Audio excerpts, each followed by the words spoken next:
for the Emperor! Finish this!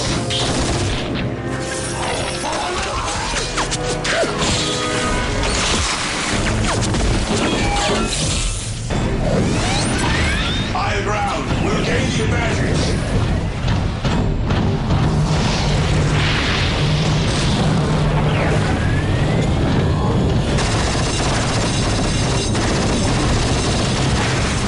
Continue the assault! Reinforcements are coming!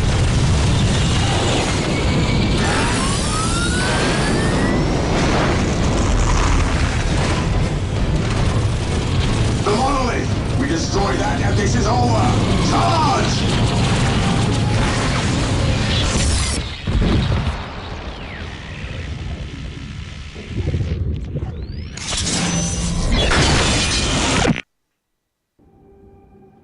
Alright everyone, so today we're going to be playing a game of Dawn of War Dark Crusade.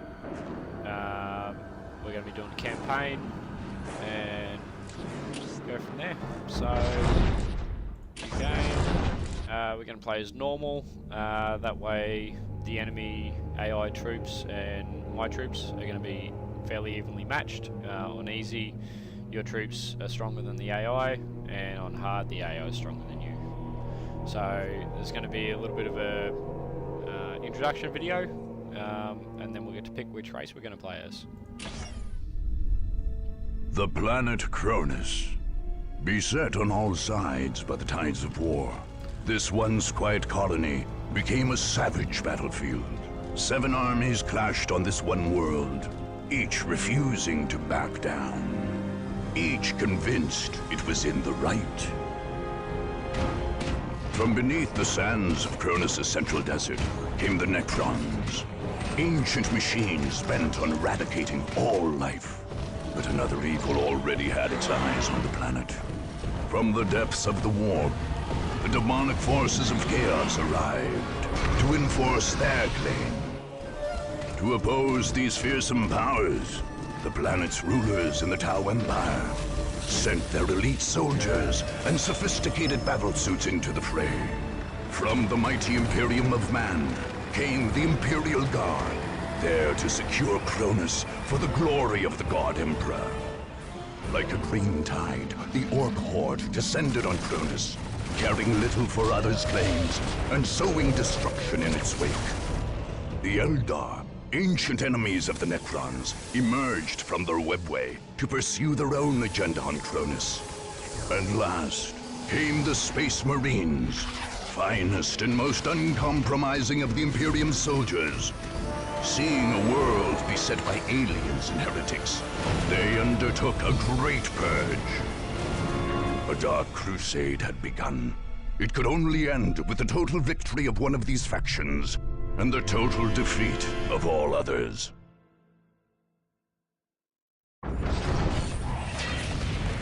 Alright, so on this screen we get to pick who we're going to play as. List down the side here, you've got Chaos, Eldar, Guard, Necrons, Orcs, Space Marines, and the Tau. For this one we're going to play as Necrons, as a new race in Dark Crusade, and they're the new enemy. So let's hit start, and there's going to be a bit of a story on the Necrons.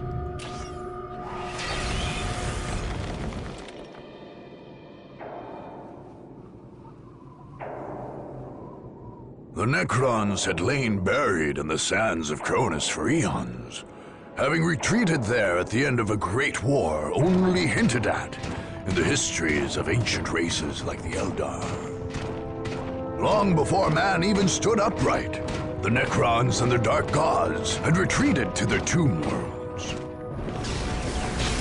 But their slumber was not eternal. Eventually their genocidal deities awoke them again, driving them to purge the life that had spread across the galaxy during their sleep. On Cronus, this awakening came when an archaeological team opened a mysterious crypt on the arid Thor Abyss Plateau. Most of the team died, but expedition leader Thomas Maccabee somehow became one of the mysterious Necron pariahs. Seemingly retaining a hint of his personality, He occasionally spoke for the Silent Army as it advanced. The Necron Lord of Cronus, the most ancient and powerful of the deathless creatures on the planet, promptly launched a campaign of extermination. His loathsome god, the Nightbringer, hungered for the deaths of all those on Cronus.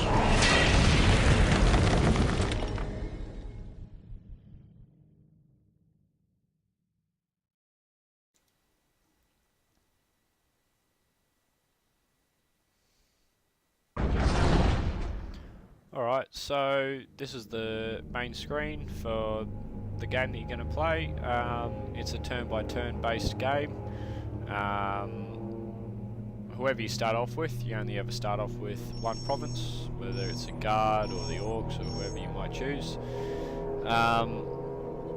From there, you get one move, and then each of the enemies get a chance to have a move. They might attack you or another enemy province, or just move to one of their other ones. There's a few different things that you can get from different provinces. Welcome to the single-player campaign for Dawn of War. Get rid of the pop-ups. So we go here. You can get a Crypt Warrior squad, which you're going to add to your Honor Guard. You get a Wraith if you win this one. Scarabs over here. And you grow your Honor Guard. So your Honor Guard is basically what you deploy with whenever you attack a different province. And they're like your elite troops, your commanders as such. Some of the other provinces you might have noticed I clicked on, like the spaceport here, increased manpower, Fury over here, you got, oh sorry, that's increased production, that's increased manpower. There's a few others, forward base and bulwark, but basically they're just going to give you added bonuses when you attack. So spaceport, you can attack whoever you want. On the map, you can attack any province apart from a headquarters province, which are marked with the enemy flag. So even though their leader might be over here, this is their enemy province. This is their HQ province. All these little walls here, you might be wondering why the heck are they put them there. That's just there so that your first move can't be directly into an artifact province like the spaceport. Speaking of the spaceport, that's the one I normally go for, and that's the one I'm going to go for first today. Couple other bits and pieces on the home screen here. You're going to notice that each of the provinces got a little shield on it with a number on it, and that allocates the strength of the province. So that's the defensive strength of the enemy or yourself in defending it. For each province that you take, you're going to also gain a requisition bonus. So at the moment, a HQ province will give you 100 requisition each turn, and for every HQ province you'll get another 100 requisition each turn. But most of your other provinces, I think pretty much all of them apart from the artifact provinces, which will give you 50, all the other provinces will give you a plus 75 bonus, and you'll get that at the end of each turn. So let's crack on. Let's take on the Venimar Mountains first and go from there.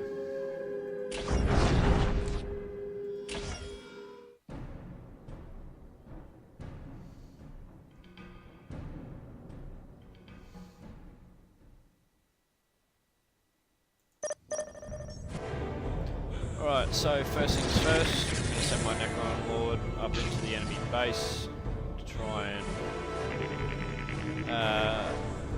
take command of the map as early as I can. Squad and as many warriors as I can get. Your warriors are free, but they're slow to build, they're slow moving. There's not really, I don't think there is any light infantry units. Everything's classed as a heavy infantry or a tank. So to upgrade our monolith, we need a summoning core, which I'm going to pop in first, and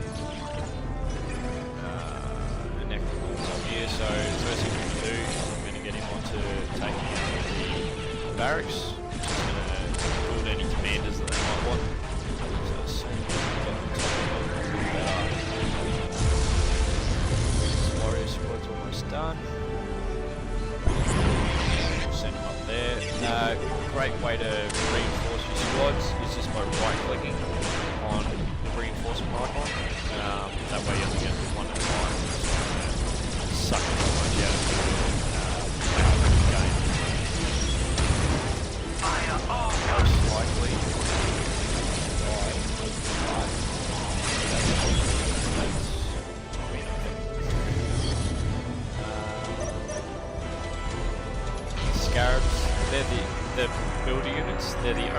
is they can take strategic points, which are these little purple, blue icons located around the map. You've also got relics, which are yellow, and critical locations, which are orange. Barracks. Take on that. Right on top.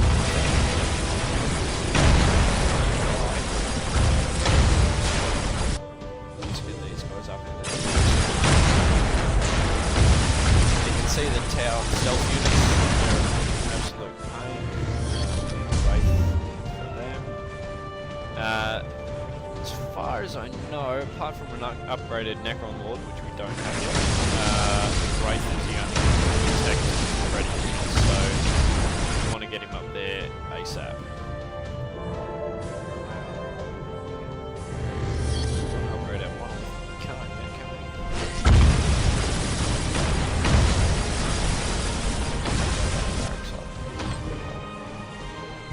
Let's just locate these guys here. Build up a little bit of a defense. Let's start building obelisks. These guys over here. Building one here.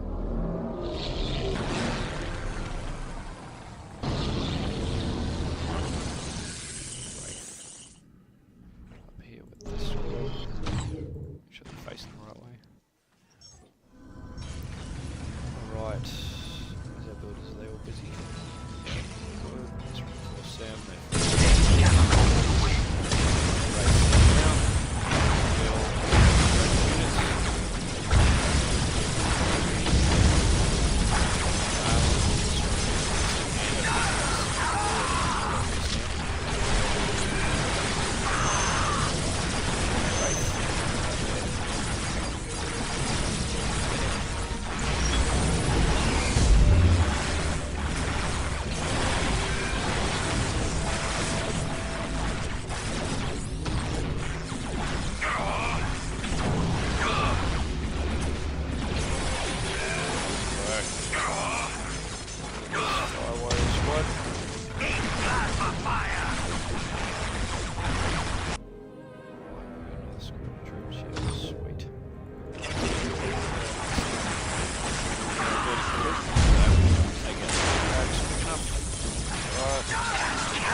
Horse said the horse.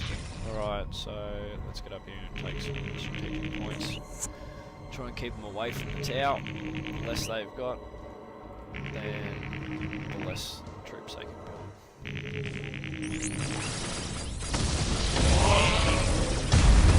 Guys, take out that.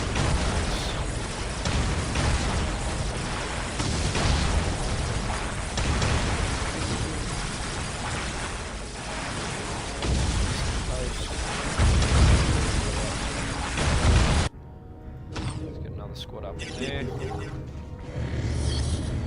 want a Wraith, but I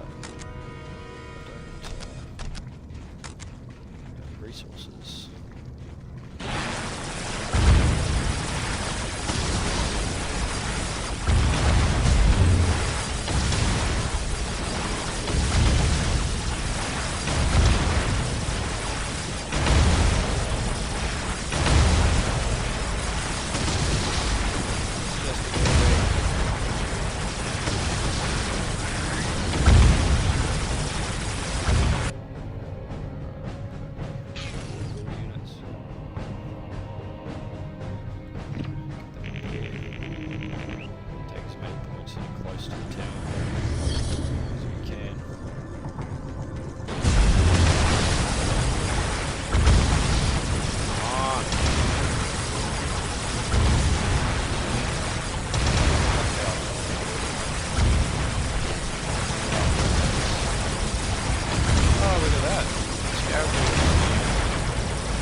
coast.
Excellent. It's just what we want. We don't want them taking units. So, we got 3 units. Sweet. Awesome. Let's reinforce him. Let's get this other scarab unit. Let's send it over here. This one here. Let's send it into the middle of the map. Take that. And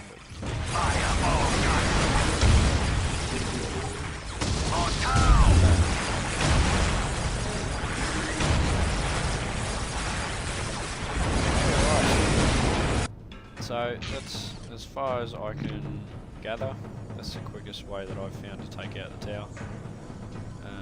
They've built something there, haven't they? Of course they have.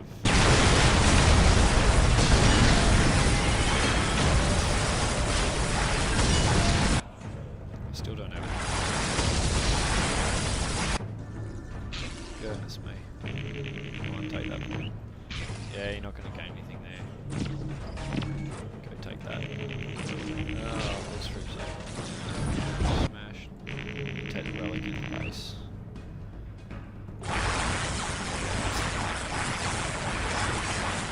Let's destroy their guys.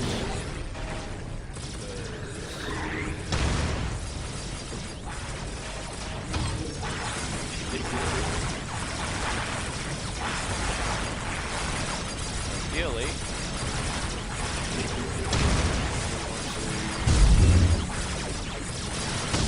escape the trap while we build out the rest of the map.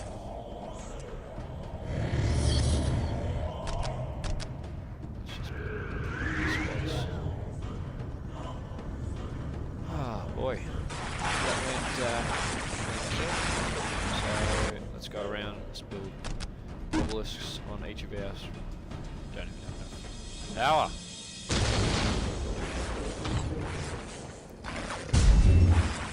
No, don't.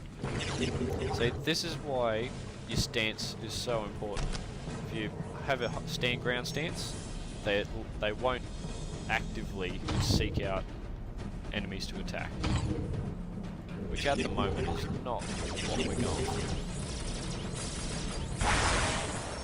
If something comes to them, they'll attack it. See, they just keep walking forward because they see something. They're dumb. That's right, we'll forgive them.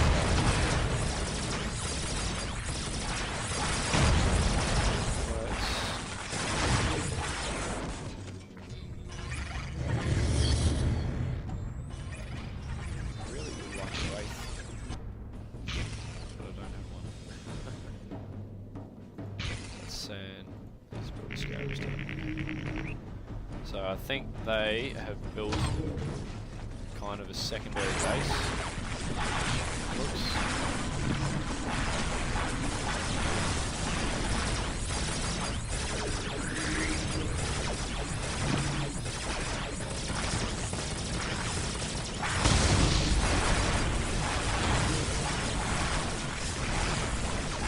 Come on, warriors. Take me out. Let's just keep actively pursuing them.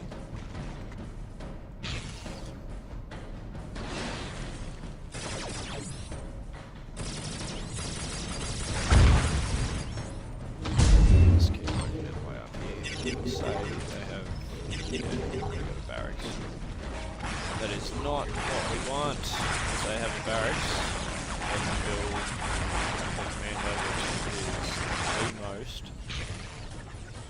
painful unit that they have, because he has this attack that's like slows units right down to the crawl. I do have scars back here, so we're going to build some plasma generators, because that is really what's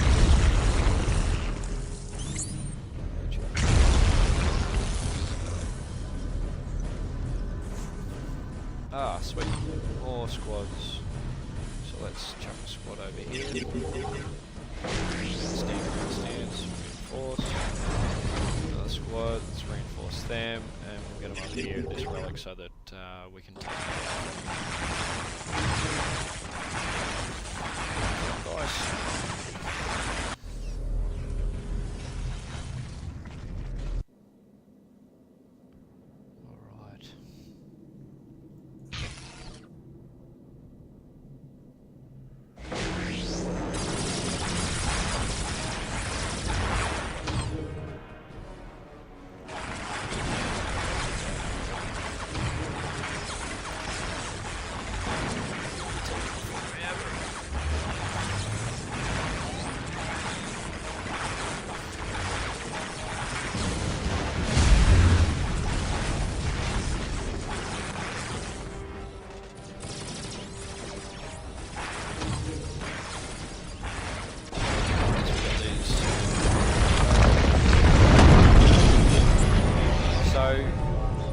The Necrons play, everything's based around power.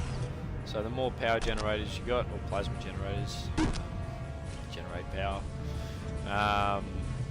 the faster you're going to be able to build everything. I've kind of neglected it on this map, but they are probably one of the most important things you can build. But it's always a fine line between having enough resources and having enough troops. Here, troops option. It's not to say focus on resources, you couldn't win just as well. So let's get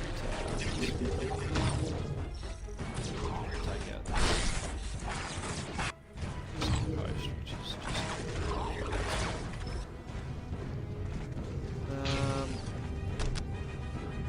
your obelisks,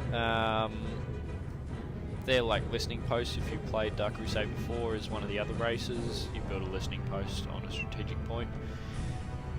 For all the other races, you're going to gather requisition, but for the Necrons, what it changes is the speed at which you produce troops. So it's kind of the way that they've traded off when they've made the game, is that if you've got if you're playing as Necrons, you're gonna have a little bit more firepower and that, but you're gonna be slower.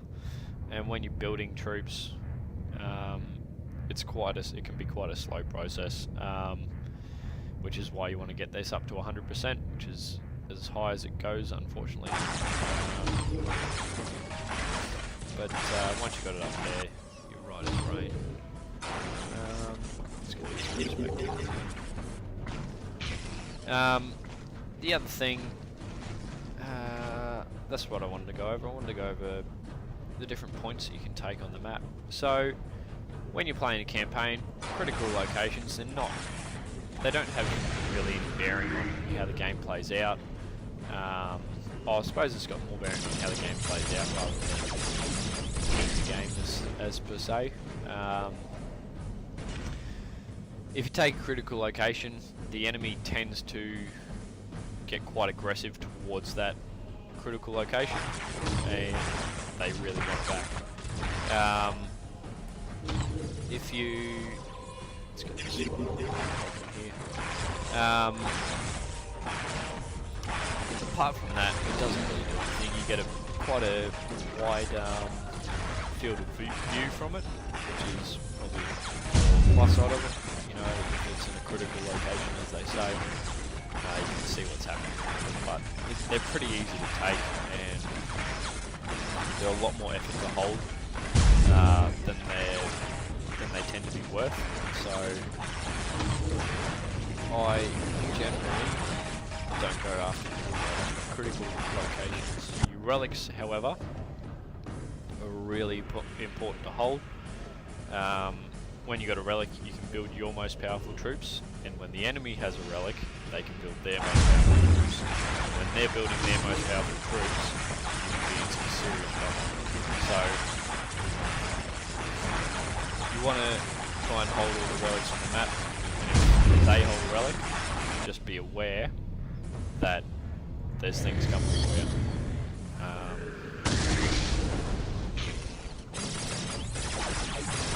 Fire all guns!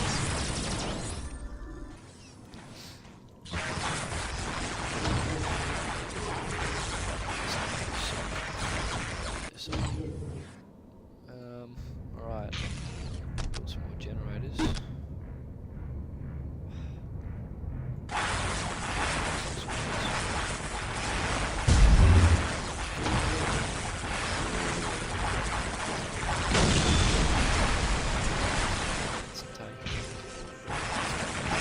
Even at this point, they still know that relic. You've actually got to get their flag down to take the relic.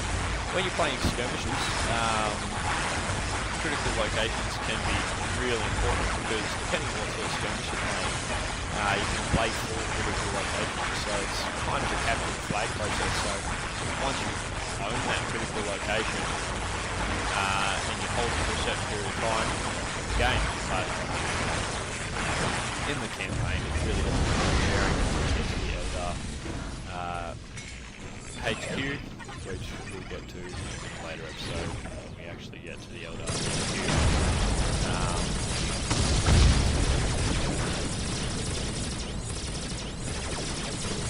Eliminating targets.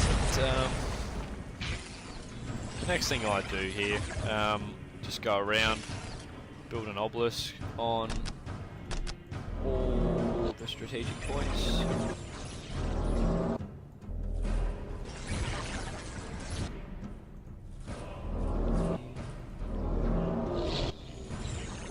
You can't build an obelisk or a listening post on a critical location.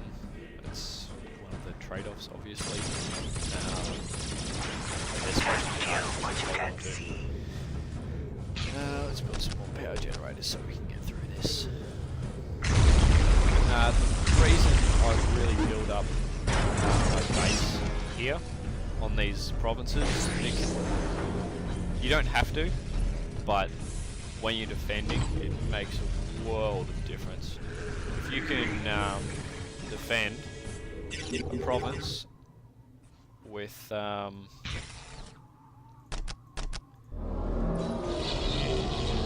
of these points taken, you know exactly where their enemy is for starters. When they attack, you've already got a defense there already, and it just normally what you would do is you would build a second base. So I'm going to do that here. There's nothing to say that we can't except time. Yeah, so what I'm going to do here now, I'm going to go through and build as many plasma generators as I can. That's about 10. 10 per monolith. You can have a maximum of 3 monoliths. And then after that, once you actually, that's something I should mention is that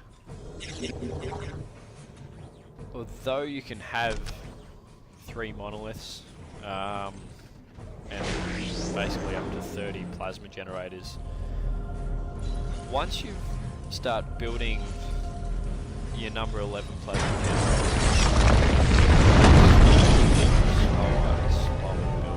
it can take like half an hour to build one once you get up around the 20s, because they don't want you to, because that's the only thing you need to own to basically win the game. They don't want you having pretty much infinite as soon as you deploy.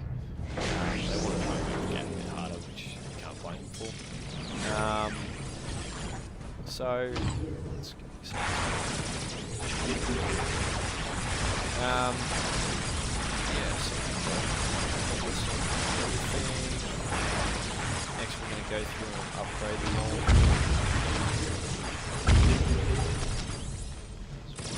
Shooting.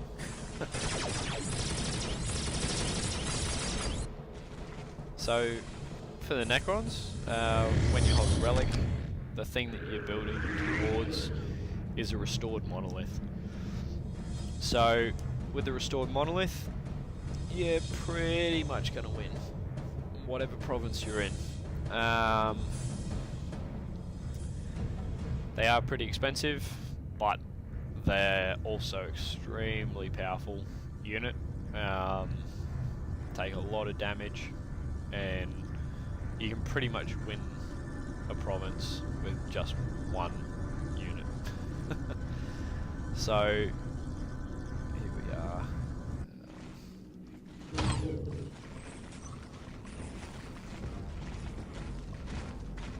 Let's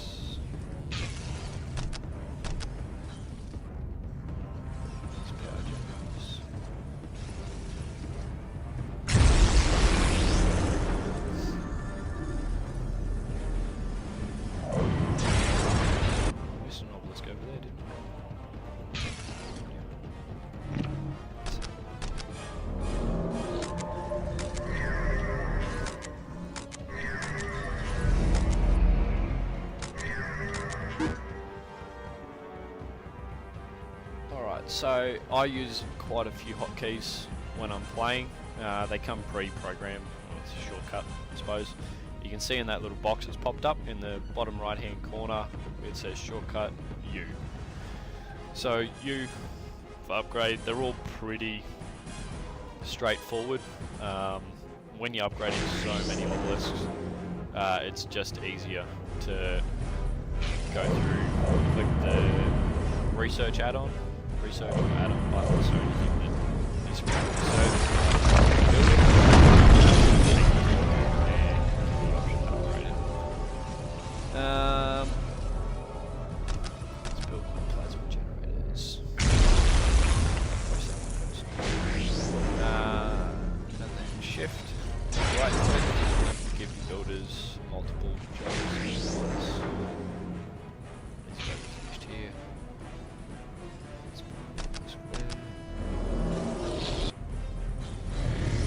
So to build our engaged monolith, we need a greater summoning core. So let's head back up to the base. Another set of builder scarabs. Greater summoning core.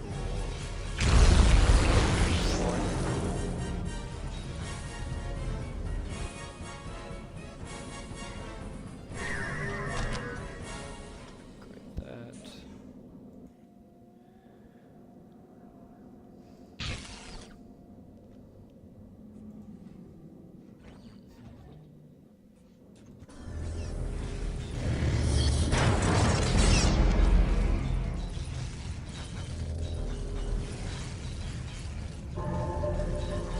So at your first summoning core, you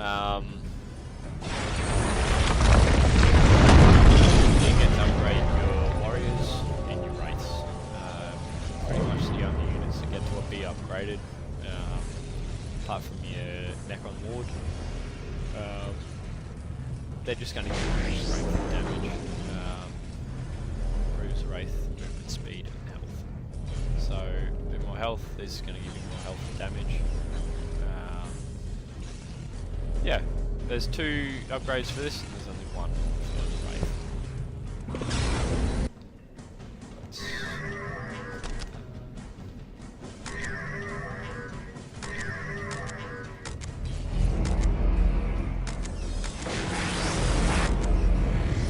Alright, so our monolith can be upgraded now when we're ready. Now that our summoning cores are done. Keeps catching me out. There's a little green dot down here, which is just my dead Necron Lord, which is this guy. But I keep thinking something's attacking the tower base, which I don't want them to do, because if they do that,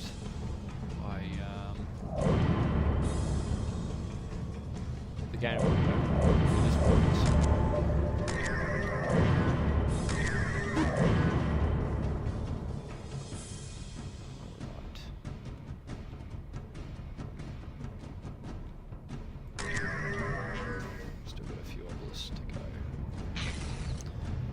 like to get my monolith up to an engaged level. Doesn't need to be fully restored before you finish a game like this, because when you come back to defend the province, the monolith isn't going to be fully restored. It'll only be an engaged stage, so it's only really worth getting it there at the moment. On another map, I'm sure we'll have a restored monolith to fight with. Alright, there's some upgrades going on. Let's do this monolith next. Get that out of the way. So, the first generator's free. That's the other thing I should mention. The first generator's free. Then after that, they get more and more and more expensive, right up to the point where they hit 600 power per generator. That's why, I mean, you only really need 10. If you build a scarab's board, you've got power coming out everywhere. You don't need to use it. You can just build generators. Let's build a Forbidden Archive. I'll cover that with you guys. The Forbidden Archive is the only other thing that you use to upgrade, and the only unit that the Forbidden Archive is used to upgrade is the Necron. So it'll just give him a few different abilities and powers that'll let him either infiltrate his troops, heal quicker. If he gets attacked in melee, he'll have a lightning ability. There's another ability to put terror into your enemies and make them run away. Just a sec.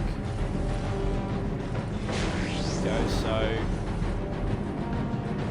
to be honest, the three that I use the most, this one here, which is going to give you range damage increase and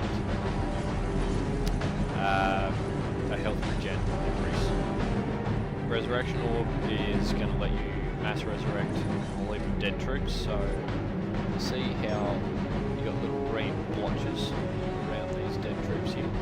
If the Necron Lord's over here and he uses a Resurrection Orb, they're all going to come back to life, and that's regardless of your squad cap. So your squad cap might be only 20, but you might end up with up to around like 30 odd maybe. And then the other one is Veil of Darkness, which will infiltrate any troops that are close by the Necron Lord. The beauty of that, I find, is that especially on bigger, more difficult maps, where you do have a restored monolith, you can pretty much just send the monolith around the map, wiping everything out, and if you have the Necron Lord with it, it's invisible to the enemy, and it's still just wiping them out, so it doesn't take any damage. It can still be revealed, so anything that is any troops that the enemy has that reveal infiltrated troops will still reveal the hidden Necron Lord, but it's still a handy thing to have because the majority of the troops don't do it. So, almost 50.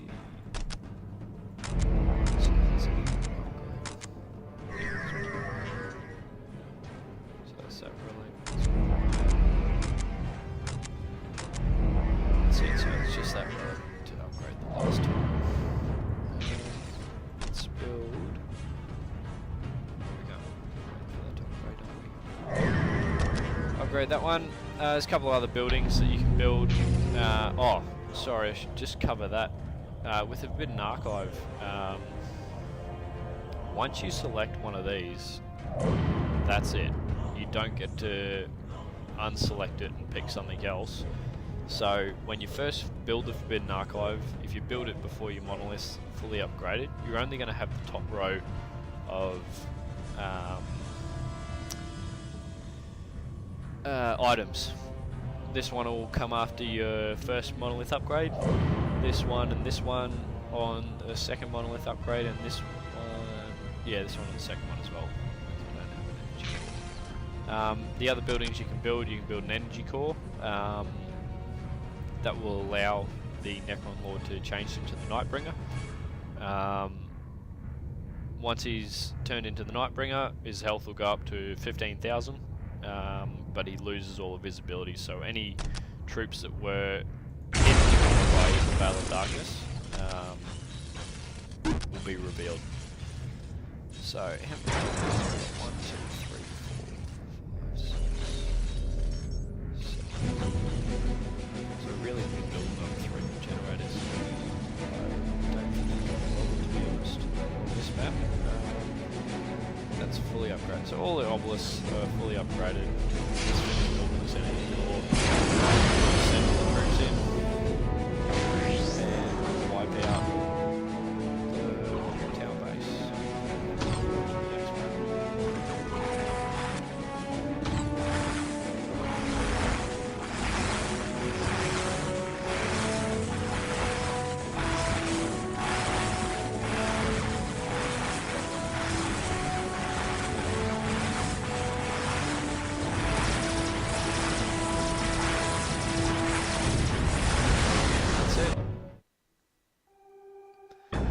These matches are HQ conquest based, so once you take out the enemy's HQs, whether it's 1 or 2, you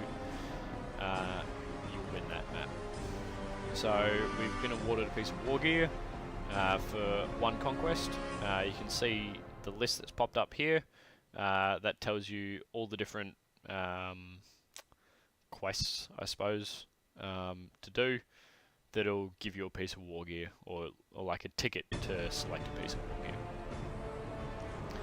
gear. We've also won a quick Crypt Warrior squad, and they will be our honor guard when we attack a new province. So here we get to pick our war gear for our Necron Lord. There's all sorts of choices here. When you click on them, it's going to tell you down here what they do. How they'll help you. You'll see some of them are in red. That's because you need to get the first part of that upgrade. So you've got here reinforced body armor, and then that's another body armor. So you got to get one before you get the other. You know, you don't buy arrows if you don't have a bow. So you know, buy the bow, then buy the arrows, that kind of thing.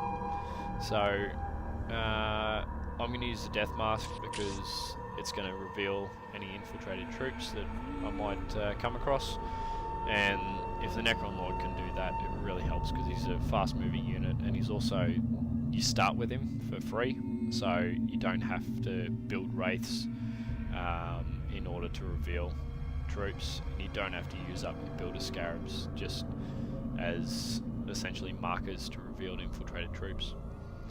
So we've selected that now. You can unselect them and pick something else, but once you've selected it, stick with it. You move your Necron Lord around, see what it's going to look like on him if you're more interested on how he looks. Go continue. So this will be that. This will be it for this episode.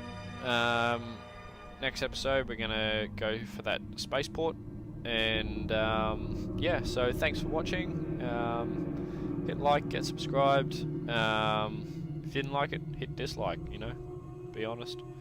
But, you know, if you liked it, get subscribed, and once we hit 1,000, that's our current goal, we can start monetizing because of YouTube's new rules. So yeah, if you liked it, get subscribed, and I'll see you next episode.